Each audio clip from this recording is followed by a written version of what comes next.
আসসালামু আলাইকুম। ৭ কলেজে অধ্যয়নরত সকল শিক্ষার্থী বন্ধুরা, তোমরা অনেকে আমার কাছে জানতে চেয়েছো যে আমরা ফর্ম ফিল আপের টাকাটি কিভাবে পেমেন্ট করব।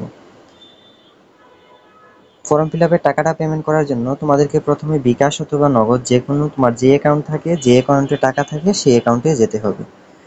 আমি আমার বিকাশ দিয়ে করছি।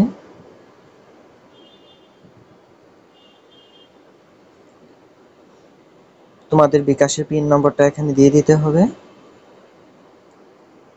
দেওয়ার পর এডুকেশন ফি এই অপশনটাতে ক্লিক করবা। এডুকেশন ফিতে ক্লিক করার পর এখানে লেখা আছে প্রতিষ্ঠানের নাম খুঁজুন।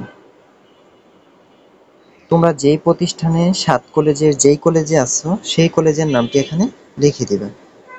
আমি গভট বাংলা কলেজ, সরকারি বাংলা কলেজের আমি সরকারি বাংলা কলেজ সিলেক্ট করে দিচ্ছি। এখানে একটি অপশন আছে বিলের সময়সীমা। এটা সেপ্টেম্বর মাস চলতেছে 2025, সেজন্য আমরা সেপ্টেম্বর 2025 দিয়ে দিব। আর এখানে আরেকটি অপশন আসছে স্টুডেন্ট আইডি।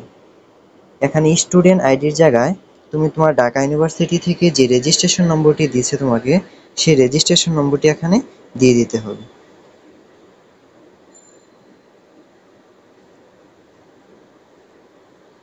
আমি আমার রেজিস্ট্রেশন নম্বরটি দিয়ে দিলাম। এখন পে করতে এগিয়ে যান, এখানে ক্লিক করব।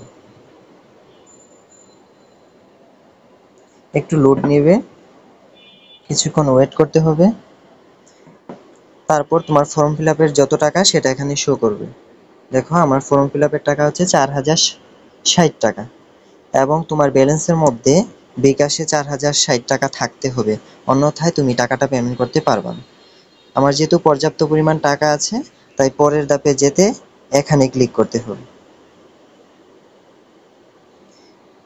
এখন তোমার বিকাশের পিন নম্বরটি দিলে তোমার টাকাটি অটোমেটিক পে হয়ে যাবে।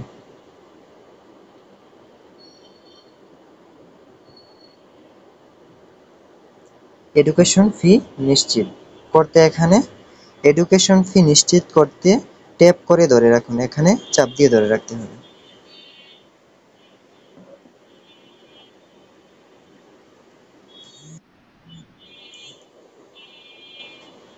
আলহামদুলিল্লাহ, আমার এডুকেশন ফি সফলভাবে পে হয়ে গেছে। এখন পরবর্তী যেতে হবে, গিয়ে এখানে দেখো রিসিট ডাউনলোড করুন।